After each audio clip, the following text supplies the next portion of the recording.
Hello, I'm David Chaston with 90 at 9, brought to you by interest.co.nz. This is where you get everything you need to know in 90 seconds at 9 o'clock, with news of a new and worrying twist in the Aussie bank tax affair.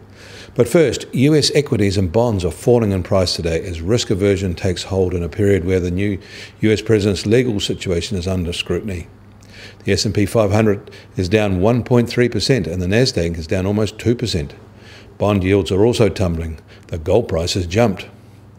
And new data out on American personal debt shows it reached a record high in the March quarter, exceeding the 2008 peak after years of retrenchment in the face of the financial crisis, recession, and the recovering economic growth. Americans now owe $12.7 trillion, of which mortgages are $8.6 trillion. But much of that has changed over the past 8 years. The economy is now larger, lending standards are tighter, and much less debt is now delinquent. The real growth is away from mortgage debt, which is still almost $1 trillion below its 2008 peak. Overall, American household debt levels are now about 68% of GDP and is far below the 85% plus level in 2008. You think our real estate is unaffordable? There's nothing like Hong Kong.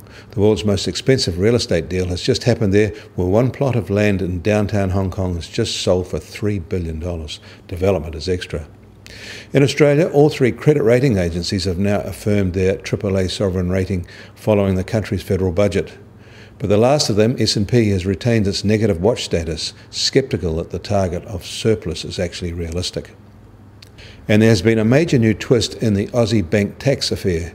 Before they can learn details of the new tax on them, bank bosses must sign a gag order, removing their ability to comment publicly about the new arrangements.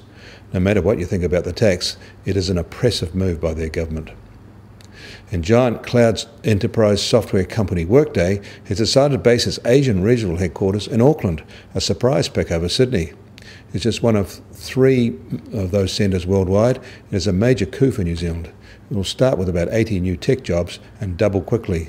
The impact on the local IT sector is likely to be significant and far more than just the direct employment. And it is likely to be a trendsetter.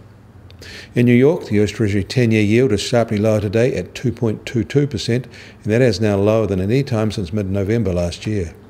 The price of oil is marginally firmer today. The US crude benchmark is now just over $49 a barrel, while the Brent benchmark is just over $52. Gold, however, is up sharply on that risk aversion, up over $20 to $1,258 an ounce. And the US dollar has been hit hard today. It is now down nearly a full cent against the New Zealand dollar, which is now at 69.4 US cents. On the cross rates, the Kiwi is at 93.4 Aussie cents and 62.2 Euro cents. The TWI is at 73.7. I'm David Chaston. That was 90 at 9, brought to you by interest.co.nz.